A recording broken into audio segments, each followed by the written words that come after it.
up where we left off. They're giving you quite a bit of trig. Is this a Algebra 2 trig class? Yeah. Must be. I was going to say. Hold on, my stepdad's calling me. What's that? My stepdad's calling me. Okay. I'll hold it. Go ahead.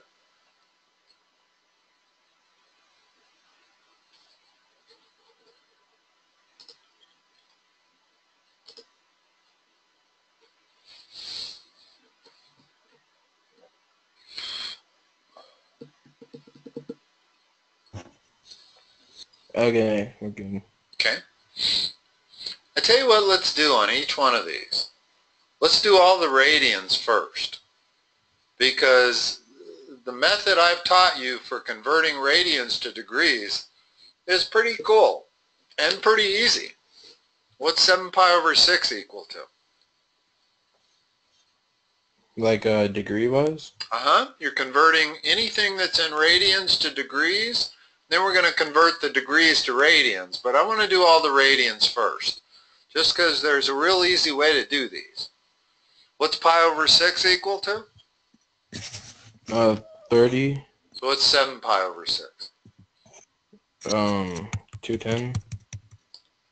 What's 5 pi over 3?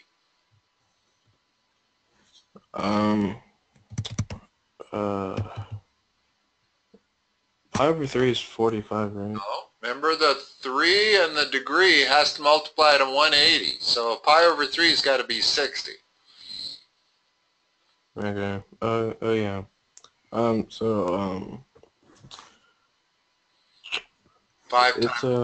times 60. 300. And 7 pi over 2. What's pi over 2? 90. Okay, 90 times 7. 9 times 7 is 63. So 90 times 7 is 630. And to me, doesn't get any easier than that, doing it that way. Now, I wish I had as easy a way of converting degrees to radians. The only way I know of is to use the conversion factor, pi over 180. After a while, you start kind of memorizing these, whether you're trying or not. What's that equal to? Pi over what? Think of going the other way. If we had pi over what was equal to 45 degrees, what would the what have to be? 4. Pi over 4. Yep. Okay, 100 degrees. We're going to do this using that conversion factor also. So what's that? Pi over, I don't really... It's some pi. What's the coefficient in front of the pi going to be? 2. What's 100 over 180? 5 nines. That's what it is. If I'm converting 810, I'm going to use that conversion factor. Some of these you might have to use your calculator. What's 810 over 180? That's got to be 9 halves. That's got to be 9 halves pi. In other words, 90 goes into that 9 times, and 90 goes into that 2 times. All right, so that's not bad. And you could use this conversion factor reversed to do these. In other words, I could go 7 pi over 6 times 180 over pi. I could do it that way. It just, whenever I do it this way, I've got to do it on a piece of paper. There's too many numbers for me to keep track of in my head. comes out to be the same. I'm still going to multiply 7 times 30 to get 210. But I find it really easy to do in my head the way I've taught you, and I find it difficult to do using the conversion factor in my head. So I don't know, maybe that's all just in my head. Oh. That was an attempt to be funny. All right, let's go to the next problem. 7108.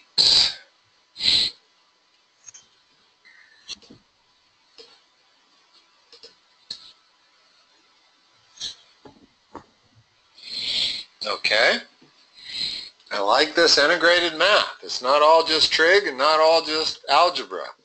They mix it up. Yeah. Well, first of all, let's sketch this graph.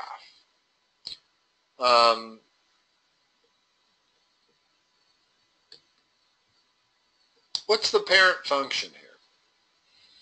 If I were to say the parent function is g of x, what would it be?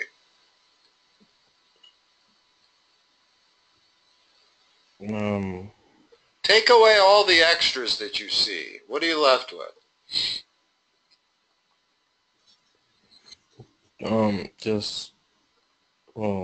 X cubed. In other words, all of the extras are that 1/2 and that plus 1. Okay. Okay? That 1/2 is a vertical stretch, or actually a vertical shrink factor. That plus 1 is a horizontal shift to the left factor. So that's why I wanted to know the parent function, because I know how to graph the parent function, and then it's just a question of moving this function in the appropriate way.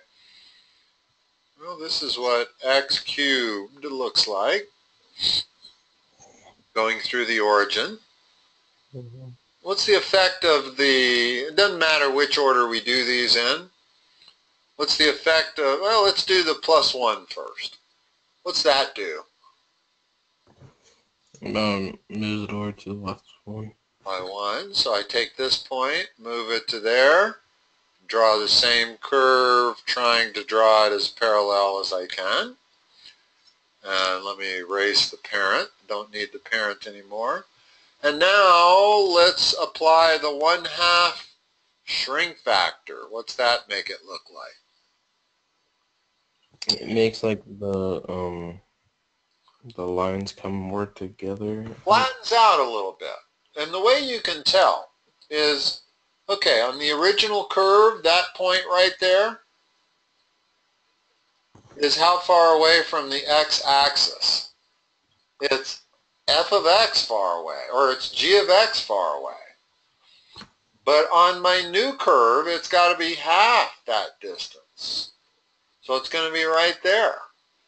And the net effect on the curve is to make it look something. You still go through that point, but it's kind of a flatter looking curve. It's not steeper. A vertical stretch steepens it. In other words, if I was vertically stretching this curve and it was made out of string, I would pull that string up in that direction and this string down in that direction. And that would have the effect of vertically stretching it. But we're trying to vertically flatten it. All right. Then sketch its inverse and write the equation of the inverse.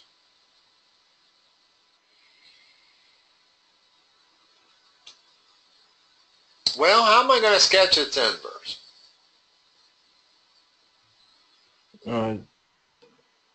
Switch x and y.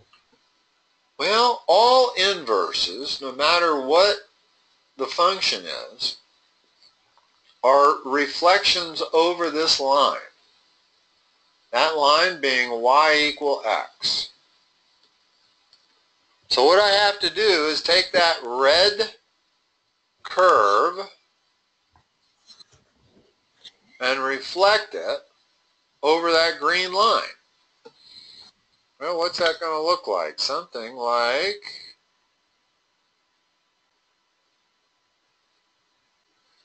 that. And that is going to be, without knowing the inverse even, that's what it's going to look like. Because I can see that that green line is a reflection of the red line over the dotted green line. And that's what any inverse is going to look like, is a reflection over that line. They didn't, oh, and then write the equation of the inverse. I thought we were home free. We're not. How do I get the equation of the inverse? First of all, let's write the function using y instead of f of x. Why do I do that? It's the first step in solving for the inverse. Switch x and y. So now I got x equals 1/2 y plus 1 to the third. What's the next step? Conceptually, I want to solve for y, right? Yeah. When I solve for y, I will have its inverse. So let's solve this for y. What's the first thing to do? Multiply it side by 2. So now I got 2x equals y plus 1 to the third. Next step? Take the cube root of both sides. Cube root, exactly. And I'm going to do that by taking each side to the 1/3 power. That's the same as the cube root. And using the rules of exponents, those go away to 1. And so now I have, up here on the right, I got y plus 1 on the right, and I got 2x in parentheses to the 1/3 power, subtract 1, and I got my answer. There's my inverse function. It's not probably correct to call it y, but I can call it y inverse. 2x quantity to the 1/3 power minus 1. That's what that green curve would graph as.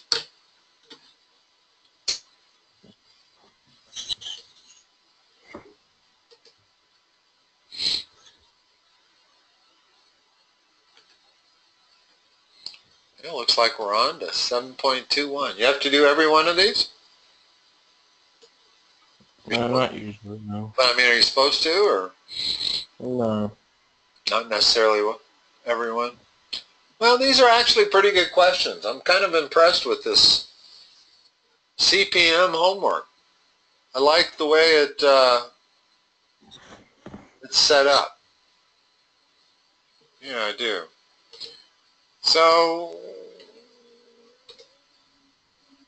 every now and then it would be useful if you were drawing instead of me, but that's the one thing that it's tough to do with an online session, is to ask you to draw a curve, even though sometimes that's a really good exercise for you to be able to do.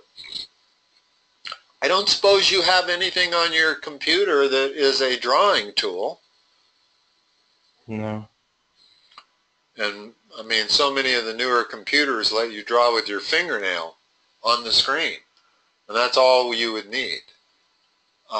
So the next best thing, I guess, would be for me to draw it. And I will graph two things. I'm going to graph the sine curve.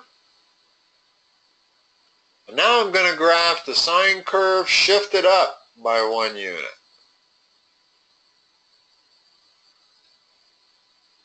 See why?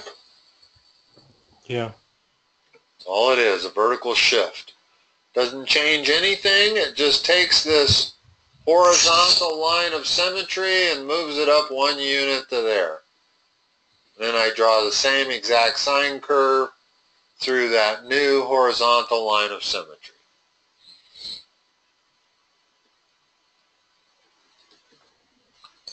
What do you have to change in the equation y equals sine x to move the graph up 1 unit? Yeah? What's the new equation look like? Y equals sine of x and plus 1. That's it. What are the intercepts of the new equation? Label them with their coordinates on the graph. Well, first of all, let's solve for these intercepts. How do I do that? When y equals 0. Okay. Now what? You subtract 1. I got sine of x equals minus 1. Where does that occur?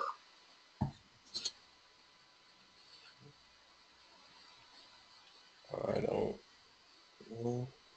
Well, in a typical sine curve, that occurs at 270 degrees. And that's the only place. So my x-intercept, hold on a second, let me think about this for a minute. Let me draw the curve.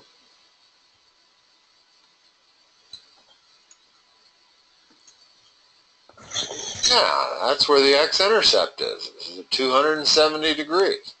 In other words, if I solve this equation, I get x equal 270 degrees. Basically, take the inverse sine of both sides. Okay? In other words, if I take the inverse sine of the left, that gives me x. If I take the inverse sine of the right, it gives me 270 degrees. And if I look at my graph, that's exactly where my x-intercept is at 270 degrees. This is pi, or 180. This is 90. And this is 360. So I come back and touch the x-axis at 270 degrees. We'll label them with their coordinates on the graph. Well, the coordinates at that point are going to be 3 pi over 2, comma, 0. If I'm labeling them in radians, if I'm labeling in degrees, it's 270 degrees, comma, 0. You see that? Mm-hmm. Okay. Hold on a minute. My allergies are driving me nuts here.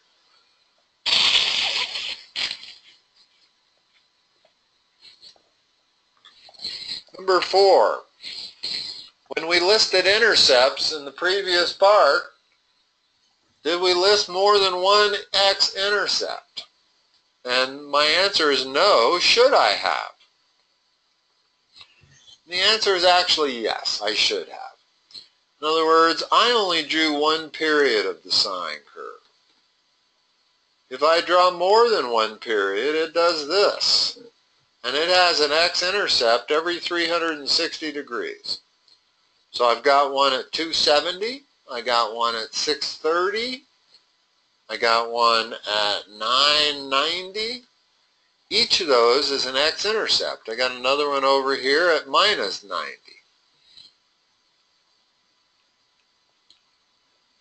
So because they did not tell us to restrict the domain, and y equals sine x goes from negative infinity to positive infinity, sometimes I'm in kind of a bad habit of only drawing one period of it and acting like that's the whole thing. Well, usually we're working inside of a unit circle, so you're only usually dealing with one period of it. But in reality, it goes from negative infinity to positive infinity. And in this case, it comes down and touches the x-axis every 360 degrees. Every time it makes another cycle.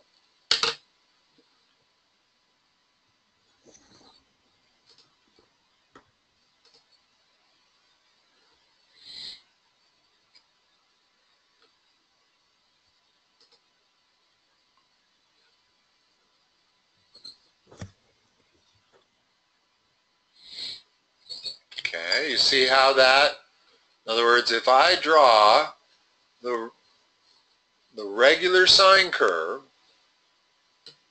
on this grid, it looks like this.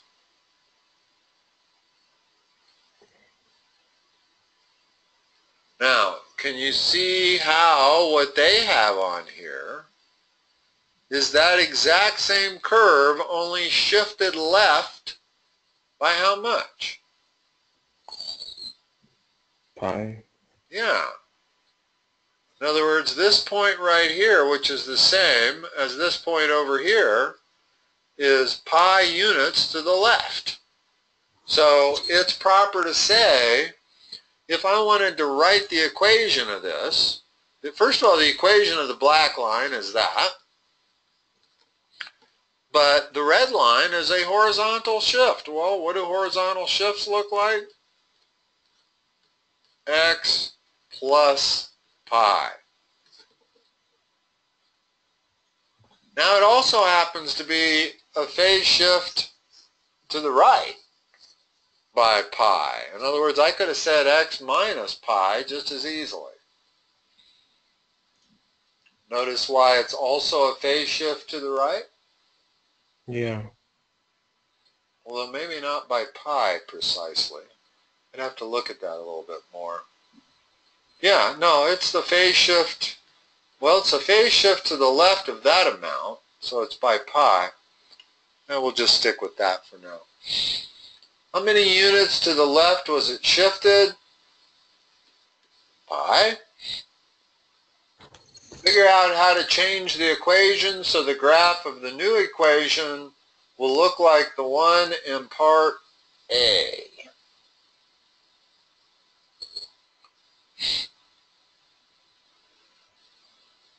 So first of all, let me erase all this stuff I have on here because okay. So figure out how to change the equation of y equals sine x so that it looks like that graph there. Well, I already did that. It's y equal, instead of sine x, I'm going to throw in a horizontal shift to the left by pi units. So this is the equation of that. Notice that the equation that they drew on here could also be written this way. Y equal minus sine of x. That's actually a better way to write it.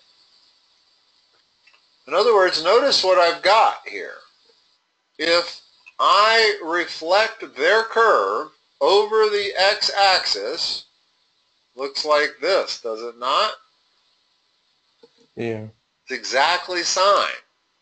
So the curve I'm looking at is exactly negative sine. Even though the period they drew went from minus pi to pi, again, that thing goes on and on just like every other sine function. And so it actually could have been described as y equal minus sine x, which is a better way to describe it. There's kind of a general rule in trig, and that is that you use as little of phase shift as possible.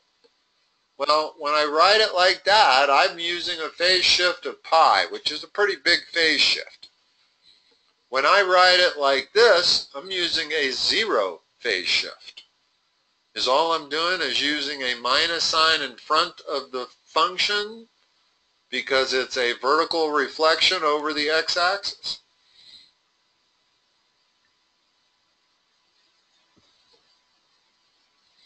So there's actually multiple answers to B.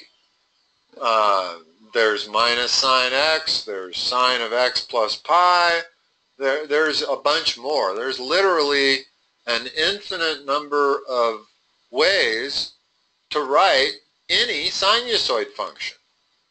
I can even write it as a cosine function.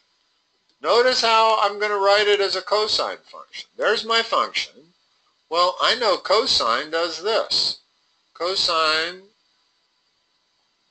does that. So this is a cosine curve shifted by how much?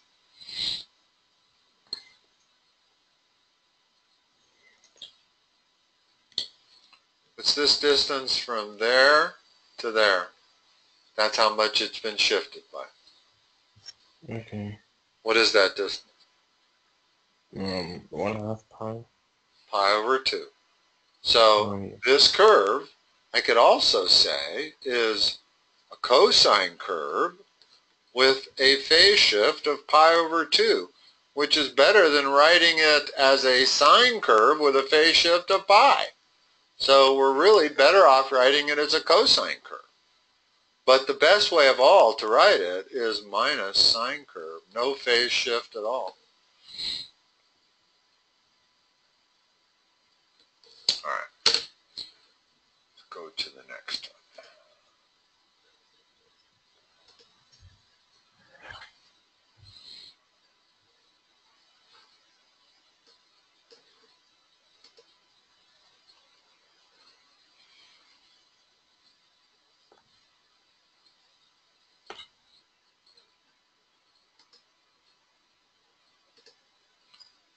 There are literally thousands of real-life processes that can be modeled by a sine curve or a cosine curve.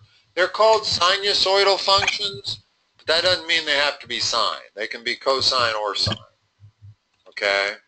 So when I wrote that last graph as a cosine curve, that was a proper way to write it. You don't have to use sine, okay? So this question is actually saying, which of these processes is periodic? In other words, which one of them looks like that?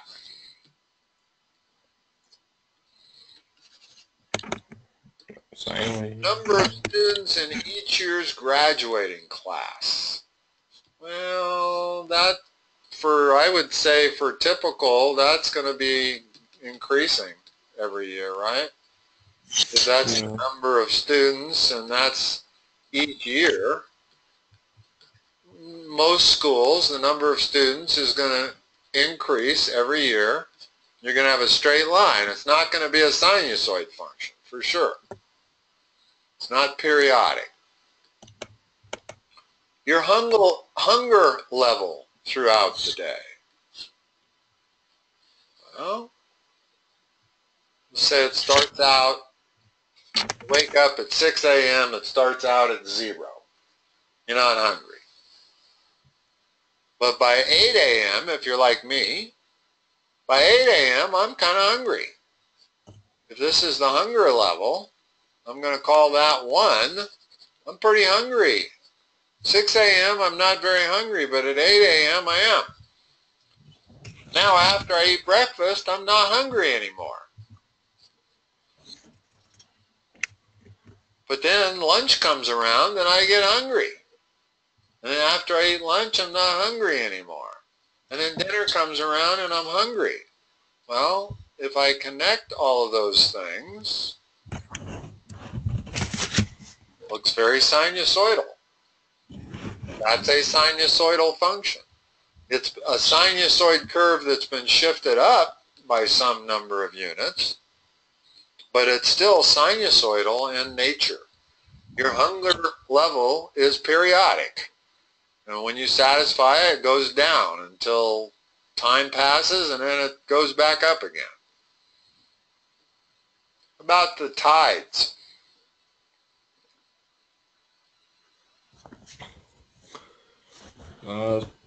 They go like kind of the same. Exactly. They are very sinusoidal function. If I was graphing tides, I might start up there. This would be high tide level. This would be low tide level. Low tide maybe is 20 feet. High tide maybe is 30 feet. But that's what the tide level is going to do. It's going to bounce regularly at similar time intervals. In other words, the time between that point and that point is 24 hours. I think high tides are once per day at the same time of day every day, aren't they? Maybe not. They're affected by the moon. So the period of a tide may not be 24 hours. It may have more to do with the way the moon moves about the earth And it seems to me that this distance is closer to 12 hours, not 12 hours. Well, yeah, I thought it was maybe 12 hours. I don't know. We don't need it for this answer or for this question. Is all this question is saying is, are the tides periodic? In other words, does their curve follow a sinusoid function? And it doesn't have to start here and go up like a sine. Doesn't have to start there and go down like a cosine. Is all it has to do is have that waviness. We've already seen that where it starts doesn't really matter. That's just a phase shift. As long as it goes up to a maximum high tide and comes down to a minimum low tide and then repeats. Goes back up to a high tide, comes back down to a low tide. That makes it sinusoidal in nature.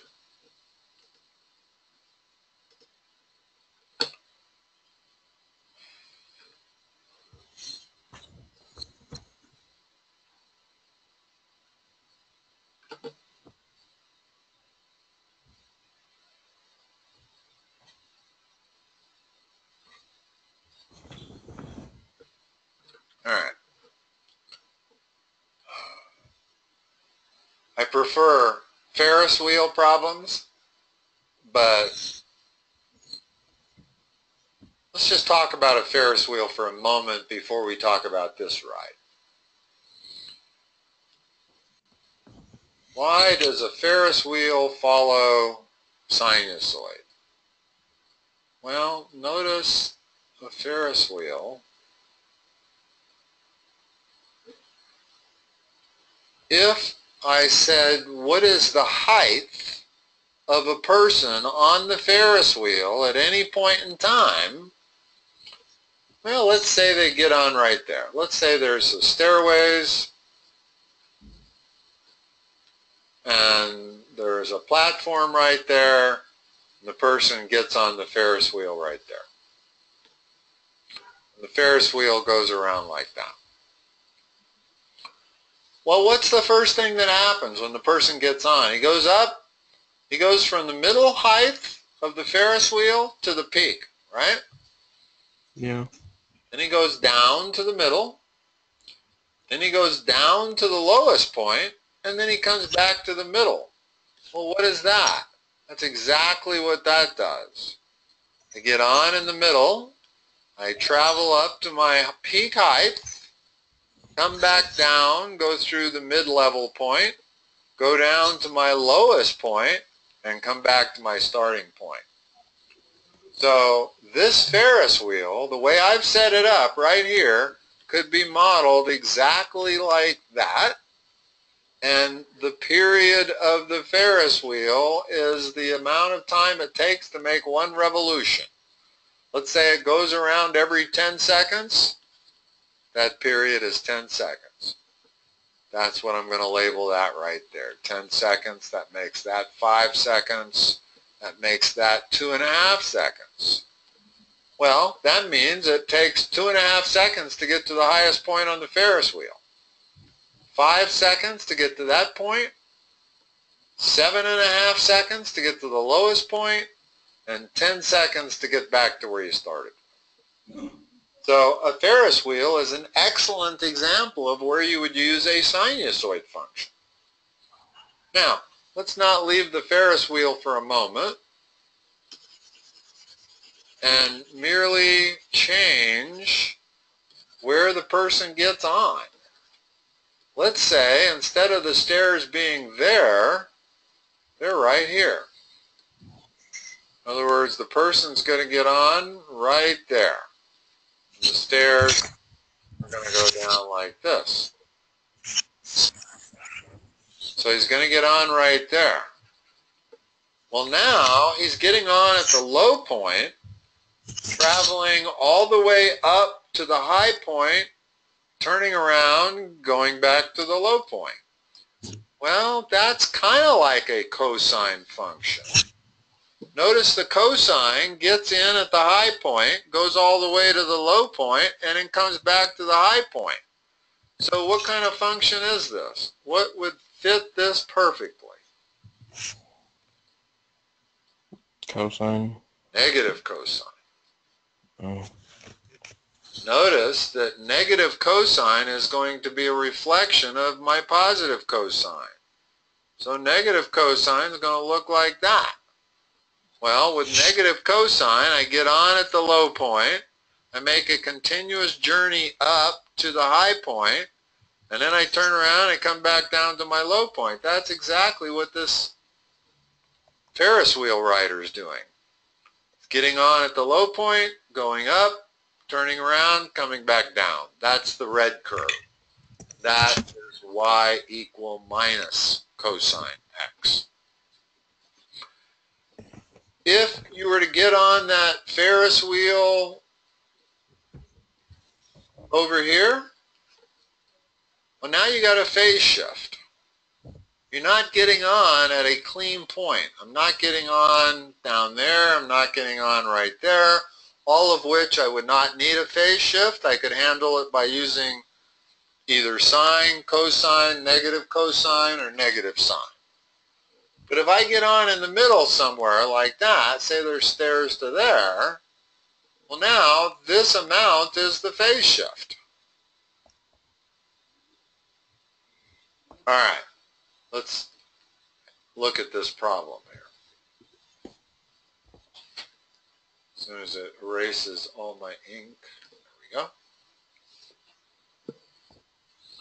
go. All right. This ride consists of a circular track with a radius of 100 feet. The center of the circle will be 50 feet underground. So let me see if I can draw something that looks similar to what they're talking about. There's my circular track flat. Down here, underneath the ground level, in other words, here's the ground level. Down here at a distance of 50 feet below ground level, passengers will board at the highest point in a blood-curdling drop.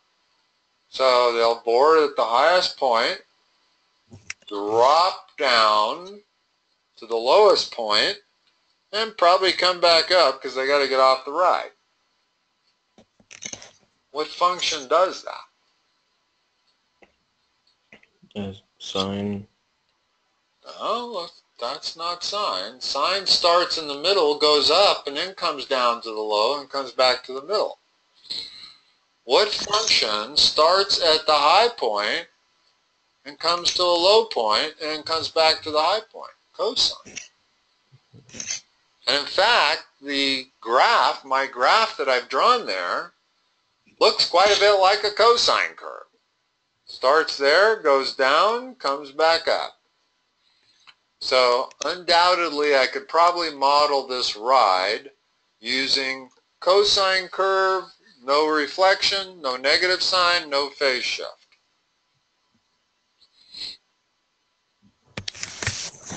Hold on a minute. Radius of 100 feet.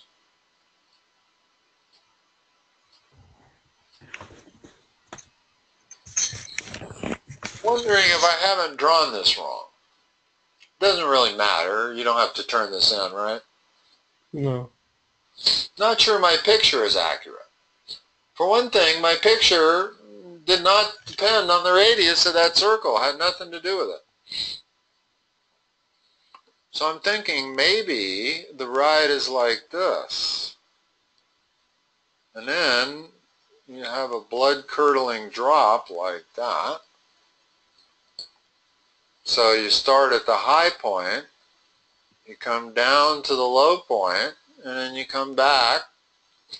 I don't know. Their description of the Screamer ride doesn't make me think it's a Ferris wheel type situation. They act like it's a flat track, right? A circular track. Well, a circular track looks like this. from the air. If I'm looking down on a circular track, it looks like that. Now, for some reason, they've got a point in the middle that's 50 feet below the ground. So you could have a ride that starts at ground level and drops to 50 feet and comes back up. That was the way I kind of drew it and what I thought they were talking about. But the reason I'm questioning that is that the 100-foot radius of the circle wouldn't have anything to do with the sinusoid curve you would draw. So why did they give us that piece of information? I don't know. Also, a blood-curdling drop does not look like what you would get from this 50-foot drop. I would think a blood-curdling drop would want to come from a really, really high point, not ground level. So I suspect my picture isn't correct here. But that's as much of a problem of them not describing it accurately. I mean, they could have kind of drawn a picture for us. That would have helped to describe what they're trying to describe there.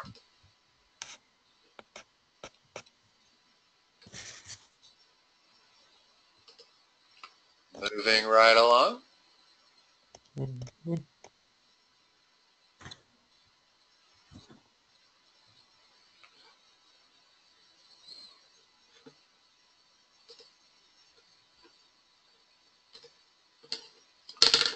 Is one a parent graph of the other? Well, let me use this as an example. Y equal x squared. It's a parabola. It looks like this. Y equal x minus 1 squared is a parabola shifted to the right. Its vertex, 1 unit. So it looks like that. Is this y over here a parent of this y on the left?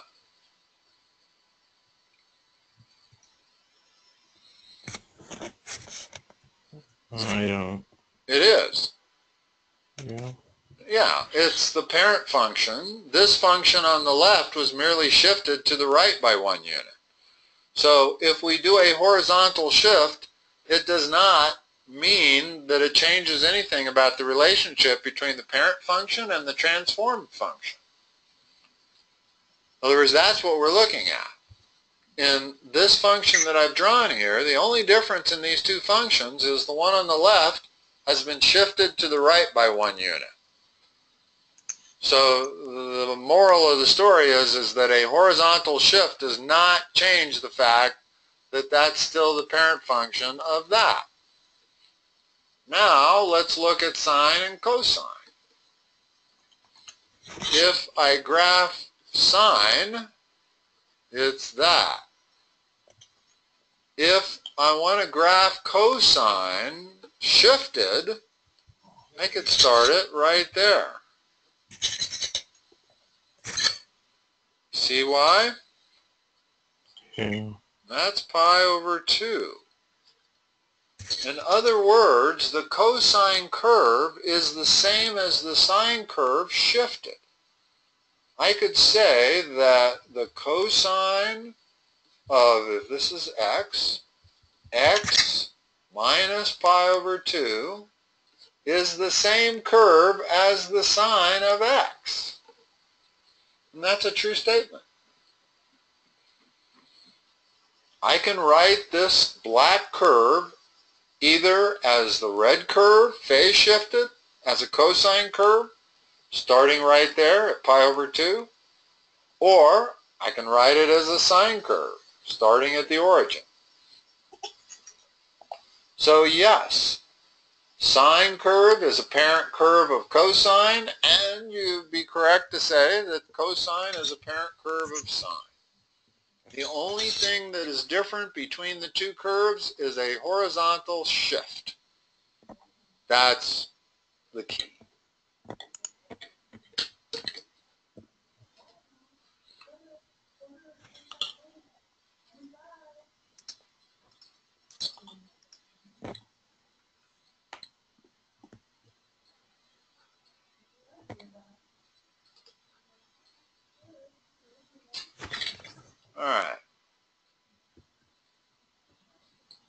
We got 8 minutes. We can maybe do one of these, maybe two. Here's how you do these. When they give you a graph, and they want you to come up with the exact equation of it, the secret, I'm going to do just the one on the left, okay? Here's, first of all, the format for the equation we want. This is the one they've taught you, correct? Mm-hmm. So I got to solve for A, B, C, and D. So getting A is relatively simple. You take the highest point, subtract the lowest point, and divide by 2. What is that? Take the highest point, subtract the lowest point, divide by 2. So 1. Okay, so A is 1. D is real easy. D is you take the highest point, you add it to the lowest point, and you divide by 2. What's D? -1.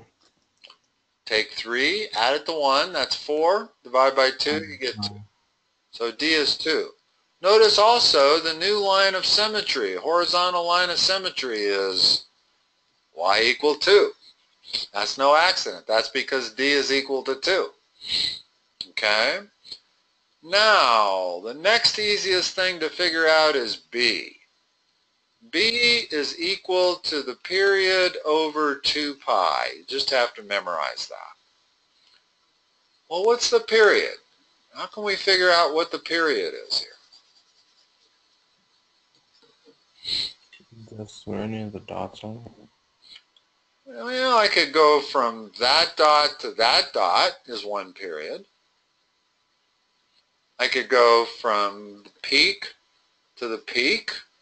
That's one period, but I can't really see the peak on the right. I'm not sure I got it right. The one I can do for sure is trough to trough. What is that distance? That's minus pi over 4. And that is 7 pi over 4. So what's my period? It's 6 pi over 4. No, subtract these 2 points. 7 pi over 4 minus pi over 4. That's your, excuse me, 7 pi over 4 minus a minus pi over 4. So 8 pi over 8 4. pi over 4, which is 2 pi. So period is 2 pi. 2 pi over 2 pi is 1. That's what B is 1. Okay? So solving for A, D, and B is actually quite simple. As long as you can figure out what the maximum point is, the minimum point, and the distance between peaks or troughs, you're going to be able to put together A, D, and B relatively simple. So let me write it. I'll leave it right there. We only got one last thing to do here, and that's to figure out the phase shift.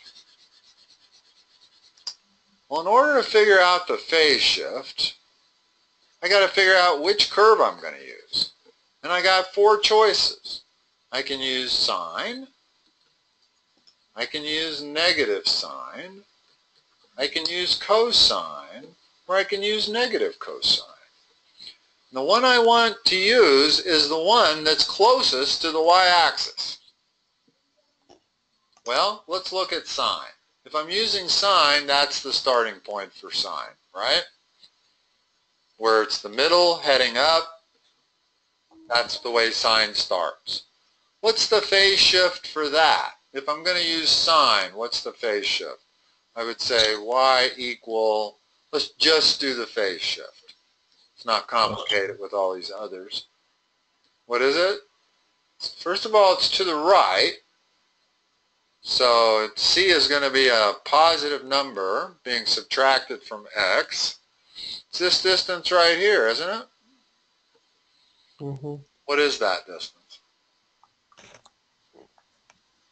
Um, I don't know if you can see it or not, but it's pi over 4. Yeah, I can't really see.